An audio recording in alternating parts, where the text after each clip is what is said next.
రోజు ఇడ్లీనేనా, ఈరోజు నాకు దోశ కావాలి అని పాప అయితే నన్ను అడిగింది.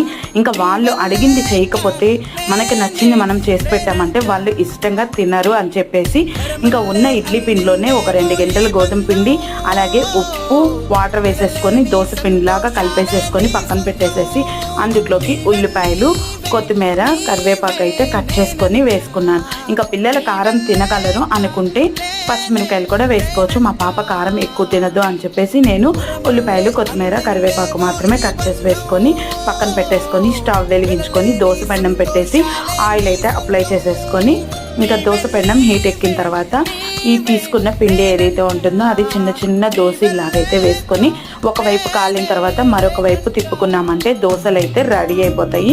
ఇంకా ఇలా దోశలు అనేది వేసి ఇందులోకి మాడుపు కారం నెయ్యి వేసి పాపకైతే ఇచ్చేసాను.